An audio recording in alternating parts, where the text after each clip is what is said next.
On va vers une déshumanisation complète, totale, à mon avis. Les gens n'ont plus de sensibilité, ne savent plus s'attendrir, s'arrêter sur les choses, s'épanouir même à la rigueur. Et je trouve que c'est terrible.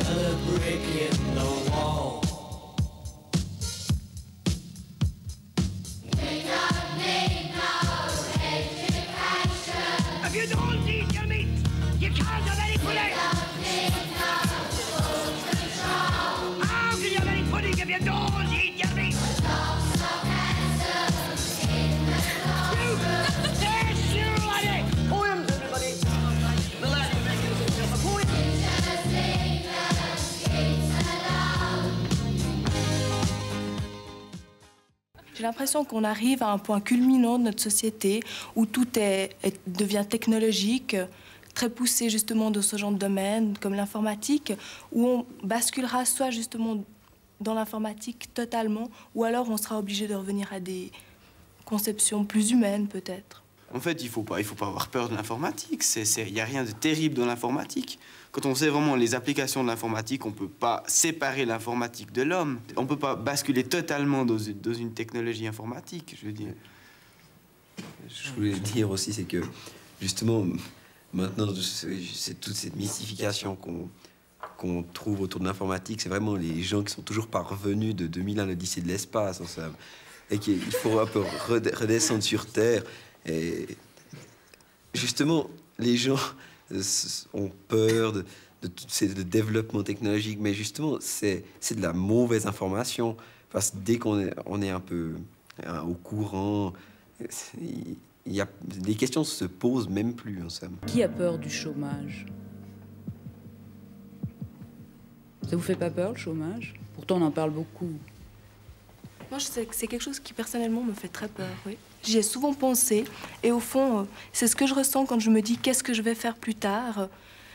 J'ai ce mot qui tout de suite me vient à l'esprit parce qu'il me semble que la situation est catastrophique sur le plan du travail. Peut-être est-ce que c'est une mauvaise information, une fausse impression, mais j'ai vraiment ce sentiment. Ce mot, je l'entends tellement souvent. Je pense que ce qui fait peur, quand comme nous on fait des études, c'est de savoir qu'il y a aussi un chômage maintenant qui atteint les gens qui ont un niveau universitaire. Donc on n'est plus à l'abri comme avant. Avant, lorsqu'on s'élevait jusqu'au bac ou jusqu'à l'université, on avait presque une sécurité d'avoir du travail. Maintenant même, le fait de s'élever jusqu'à l'université ne procure plus cette sécurité. Donc ça, je pense que ça peut être angoissant. C'est bien pour ça qu'on fait des études à long terme. C'est dans le but, bien sûr, il y a du chômage partout, mais c'est pour être mieux préparé justement à devoir changer d'orientation totalement, en étant beaucoup mieux préparé que quelqu'un qui aurait fait des études à court terme et qui, en somme, a très peu de débouchés et ne peut jouer que sur quelques cartes. Et moi, en fait, je crois que c'est pour ça que je fais des études à long terme. Moi, je crois que rester à l'école le plus longtemps possible, en fait, c'est une sorte de sécurité vis-à-vis du chômage. Et en fait, si on nous garde à l'école le plus longtemps possible, c'est aussi pour nous éviter de nous mettre sur le marché du travail, en fait, trop vite. Parce que, justement, ils ont besoin de marge. On devrait avoir envie de se spécialiser. Enfin, c'est personnellement ce que je ressens. J'ai maintenant envie de trouver quelque chose que je pourrais connaître à fond, que je pourrais approfondir. Je crois justement pour progresser, il faut spécialiser parce qu'on n'est pas au XVIIIe siècle où un médecin peut faire tout. Il faut spécialiser.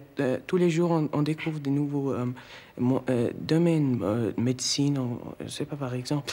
Et il faut spécialiser. Il y a toujours des nouvelles choses qui se posent. Donc pour toi, c'est inéluctable? Oui. Si on veut pouvoir faire quelque chose, on est obligé de bien s'y connaître à fond. On n'est plus au temps où Pascal, lui, pouvait faire des traités en maths et puis en philosophie à la fois. Un mathématicien, il met déjà tellement de temps à connaître tout ce qu'il faut pour pouvoir progresser qu'il ne peut pas commencer à faire des lettres ou écrire à côté. Personnellement, ça me fait horriblement peur. Pourquoi? C'est une des choses les plus horribles qui me semble qui pourrait arriver. Ça se spécialise trop. Parce que chacun dans son petit coin, chacun dans sa branche, ça me paraît quelque chose de horrible. Est-ce que vous avez l'impression dans l'avenir que vous serez plutôt des exécutants ou plutôt des créateurs? On aimerait bien tous être des créateurs et ne pas être un exécutant. Mais c'est justement là la difficulté, parce que, étant donné qu'on est obligé de travailler, il y a un moment où on peut pas choisir. Et il me semble justement qu'il faut rester dans ses loisirs, un créateur, justement. Et puis c'est là qu'on en revient au problème du besoin de l'art. Justement, notre société, comme je te disais, spécialise tellement qu'on a justement de plus en plus besoin d'exécutants. Et il me semble que c'est ceux-ci qui seraient poussés vers l'art. Tu as l'impression que tu seras un exécutant dans ta vie professionnelle et un créateur dans ta vie privée, ta vie de loisir? Eh bien justement, si, comme je sens que ce ne sera pas moi qui vais choisir, j'aimerais bien évidemment être un créateur dans ma vie professionnelle pour, en fin de compte, être épanoui dans mon travail, parce que c'est comme ce qui va me prendre le plus de temps de toute façon. Et puis si c'était pas possible, j'essaierais évidemment d'orienter mes loisirs vers quelque chose qui me poussera à une création pour se faire justement, on a besoin d'une sorte d'équilibre, il me semble. Ce qui me fait peur, c'est toujours les barrières. Les barrières entre la technologie, entre la science, disons, et entre les arts. C'est une barrière qui est horrible, parce que ça classe les êtres humains finalement en deux catégories, les scientifiques, les artistes, entre guillemets. Je crois qu'il n'y en a aucune des deux qui peut disparaître, mais ce qui est terrible, c'est qu'elles peuvent se séparer de plus en plus. Et tu crois qu'on va vers cette séparation, ou au contraire, est-ce qu'on va essayer de les réunir? Je crois qu'on va vers cette séparation, mais c'est une séparation, à mon avis, contre laquelle il faut lutter de toutes nos forces. J'ai l'impression que pour nous, l'amour est devenu très important, car on vit une vie tellement...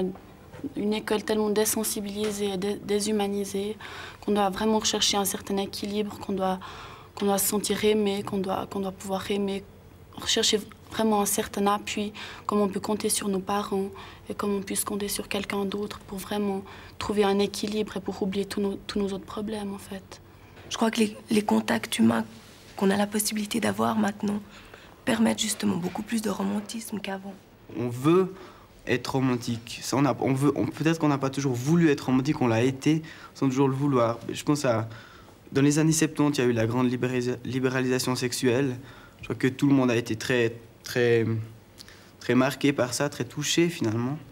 Je crois qu'on est un petit peu en train de revenir en arrière, c'est-à-dire de attacher plus d'importance à l'amour hors des relations sexuelles proprement dites, quoi.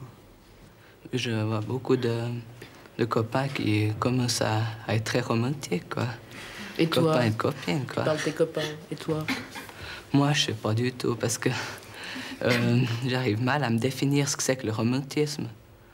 J'arrive à voir sur les autres s'ils sont romantiques, mais moi, alors là... Il n'est pas possible d'aimer sans montrer une sorte de faiblesse. Et il faut se laisser aller à ses vrais sentiments. Aujourd'hui, les garçons, on l'a entendu maintenant, reconnaissent ce droit à être romantique, ce droit à la tendresse. Qu'est-ce que tu en penses, toi? Moi, je trouve que c'est très bien, parce que, en fait, l'image de l'homme macho et tout, je trouve que c'est un peu dépassé pour nous. On n'en a plus besoin. C'est trop facile, en fait, de se cacher derrière une façade qui n'a aucun sens, en fait. Autant être franc directement et avouer ses sentiments sans passer par être caché derrière une façade. J'estime que ce changement est aussi important vis-à-vis de la femme, parce que si les hommes ils admettent qu'ils sont aussi romantiques, ça remet en équilibre. Moi, je trouve formidable, au fond, que l'homme, qui représente naturellement et physiquement la force, puisse aussi avoir son côté faible, et que la femme, qui représente physiquement peut-être quelque chose de plus faible, puisse aussi trouver une certaine force. On se sent bien, quoi, quand on a l'amour, on se sent bien, puis on se sent fort. Puis l'idée de passer 40 ou 50 ans de votre vie avec la même personne, est-ce que ça vous séduit ou ça vous inquiète un petit peu? Moi, au départ, je trouve ça très, très effrayant. Justement parce qu'il y a cette espèce d'évolution qui peut-être trop souvent aboutit à quelque chose de plat, comme on voit souvent dans des couples terminés presque en se fuyant l'un et l'autre. C'est ce qui m'effraie peut-être. Les premières années, ça doit être vraiment formidable. Et moi, j'ai peur un petit peu justement qu'une certaine lassitude s'installe.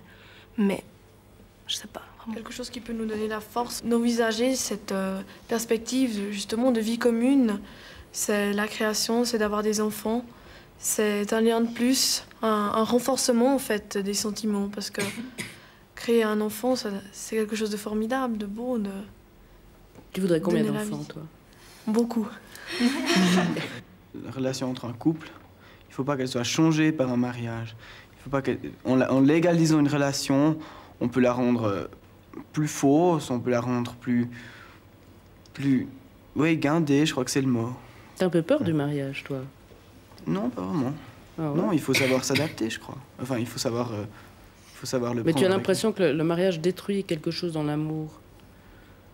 Peut détruire. Pour moi, le mariage, ça représente peut-être la chose que ça représentait pour mes parents. C'est pas du tout un contrat. C'est justement encore cette joie. Ça doit vraiment procurer quelque chose de merveilleux. Donc même si tu n'envisageais pas d'avoir d'enfants, tu te marierais? Oui, absolument. Oui, c'est clair que le mariage, c'est un lien, je dirais, très fort pour justement entretenir une vie de couple. Tu te marieras à l'église, toi? Oui, oui. Je pense pas que je me marierai à l'église. Parce que ce que je déplore dans le mariage à l'église, c'est cette exubérance. Car il me semble que le mariage, ça doit rester personnel. Et ça ne concerne pas les autres, en somme. Et il me semble que le mariage doit être simple et rester entre le couple et peut-être quelques personnes, mais il faut que ça reste sobre. Moi, je pense pas du tout que ça doit rester simple et dans l'intimité. Je crois qu'en fait, le mariage, c'est une joie pour tout le monde et on doit la communiquer. Et en tout cas, moi, si je me marie, si je pouvais le dire au monde entier, je crois que ça me ferait très plaisir, quoi. Mais quand il disait l'exubérance, je pense peut-être qu'il pensait à la robe, au voile, à tout le tralala, mais en fait, je crois que... Mais t'en as envie, toi, en tout cas, pour une fille, une fois dans sa vie, porter la robe blanche, je crois que ça doit être absolument merveilleux. T'es d'accord, Fanny? Oui, moi je suis tout à fait d'accord avec Nathalie. Moi je crois qu'au contraire de Xavier, cette exubérance pour moi, cette fête qu'est le mariage, au fond c'est fantastique, je crois. Justement comme Nathalie dit, cette robe blanche une fois dans sa vie, ça doit être merveilleux. Est-ce qu'il y en a une d'entre vous qui serait d'accord de louer son ventre, tel qu'on le voit aujourd'hui? De faire une location de son ventre pour fabriquer un bébé pour une tierce personne? Non, moi je ne serais pas du tout d'accord. J'estime, c'est peut-être très simple comme raisonnement, mais j'estime qu'il y a déjà assez d'enfants à adopter pour en faire porter à d'autres. Vraiment, j'estime qu'il y a trop d'enfants malheureux, que ce soit ici ou dans le tiers-monde, qu'on pourrait adopter, à qui on pourrait donner une belle vie, sans en faire porter à d'autres. Que quelqu'un le fasse pour rendre un couple heureux, c'est compréhensible, mais que quelqu'un le fasse pour de l'argent, c'est choquant. Mais pour vous, est-ce qu'on a avancé ou au contraire, est-ce qu'on est en train de reculer avec ce système de gel de sperme, de location de ventre, de naissance in vitro? Moi, j'estime qu'on est en train d'arriver à une aliénation complète parce que la nature n'a pas voulu les choses comme ça. Autrement, ça aurait été fait comme ça. Un enfant, c'est le fruit d'un amour, ça ne se vend pas, c'est impossible, c'est inconcevable. Alors là, déjà, on fait un enfant artificiellement. À ce moment-là, je vois plus l'importance qu'il y a qu'il soit du mari dans un couple et puis qu'il ait été porté par une autre femme. Comme disait Fanny, encore une fois, l'adoption, moi, je pense que c'est une chose beaucoup plus simple et beaucoup plus belle. C'est un acte beaucoup plus riche en lui-même. Oui, moi, je rejoins tout à fait donc son avis. En fait, comme vous disiez, la location de ventre, en fait, moi, tout ça, c'est l'abaissement de l'être humain. Moi, je trouve que vraiment, en arriver là, bon, comme j'ai dit tout à l'heure, ça peut rendre un couple heureux, mais je crois que adopter un enfant tel qu'il soit, quel qu'il soit, c'est... Mais tout ça est quand même une conséquence du progrès. Oui, mais alors, si c'est ça le progrès, excusez-moi, mais je trouve vraiment que justement, c'est pas un progrès, Est-ce que vous suivez plus l'information soit par les journaux, soit par la radio ou la télévision? Moi, personnellement, je regarde plus la télévision, mais ça... Il me semble que des images, on peut les interpréter aussi différemment que des mots. On peut aussi faire dire à des images tout à fait autre chose que ce qu'elles sont réellement. Moi, ce qui me plaît dans le journal par rapport à la télévision, c'est le fait qu'on puisse trier son information. Et tu as le temps. Oui, on a le temps. On peut choisir. On ne peut pas trier complètement parce qu'on ne peut pas inventer des articles. Mais par rapport à la télévision, on trie ce sur quoi on s'informe. Donc tu penses que les journaux auront toujours leur place dans l'avenir ou est-ce qu'ils vont disparaître? Pour moi, c'est plus important que les journaux télévisés. Moi, j'ai l'impression aussi, dans les journaux télévisés, c'est que les images, elles ont une tendance à influencer forcément le public. C'est qu'on choisit toujours les images les pires parce que ça sensibilise le public, ça intéresse le public. Plus il y a d'horreur, plus les gens, plus ça se vend. Dans les journaux, c'est toujours les gens ne s'intéressent qu'au malheur. Puis au journal télévisé, c'est encore plus, on le montre plus que dans les journaux. Oui, justement, je suis entièrement d'accord. Dans les journaux comme à la télévision, plus l'article est fort, plus il raconte les détails, plus c'est sale, plus les gens achètent en fait. Et c'est ça qui est extrêmement dommage à l'heure actuelle. D'ailleurs, il n'y a qu'à voir les manchettes le matin. Quand vous voyez ce qui se passe dans le monde, justement, que ce soit en Europe, que ce soit dans le tiers-monde, quels sont les problèmes qui vous inquiètent le plus? C'est la faim dans le monde qui est le plus terrible. Parce que la Terre est capable de nourrir tous ses habitants et on n'arrive pas à faire une distribution, une organisation qui permette de nourrir tout le monde, car les productions, les réserves sont tout à fait suffisantes pour nourrir le double de personnes et on n'arrive même pas à nourrir les habitants. Vous allez, vous, justement, prendre la relève dans les années à venir. Le siècle de demain vous appartiendra. Est-ce que ce sont des responsabilités qui vous font peur,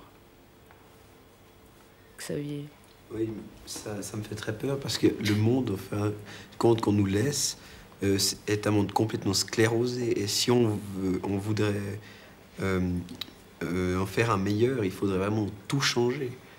Et c'est quelque chose qui me paraît vraiment très, très, très dur. On va vers une déshumanisation complète, totale, à mon avis. Les gens n'ont plus de sensibilité, ne savent plus s'attendrir, s'arrêter sur les choses, s'épanouir même à la rigueur. Et je trouve que c'est terrible. Je sais que le monde va mal aujourd'hui, mais j'ai quand même l'espoir d'apporter quelque chose qui pourra le rendre meilleur. Et j'ai l'intention de créer un monde à moi que je tâcherai vraiment par tous les moyens de rendre bon, de rendre beau. Je crois que ce qu'a dit Fanny, c'est quelque chose de très, très bien, quoi. Si chacun se crée son monde beau à lui, ça va finir par rendre le tout beau. C'est parce que changer tout le monde comme ça, c'est des grandes idées, c'est difficile. Alors finalement, revenons sur nous-mêmes, puis changeons notre monde à nous. Il faut construire quelque chose de beau, et finalement le tout va s'améliorer. Oui, je voulais juste dire que quoi que le monde soit dans l'avenir, en fait, pour moi, il sera beau parce que j'aime la vie.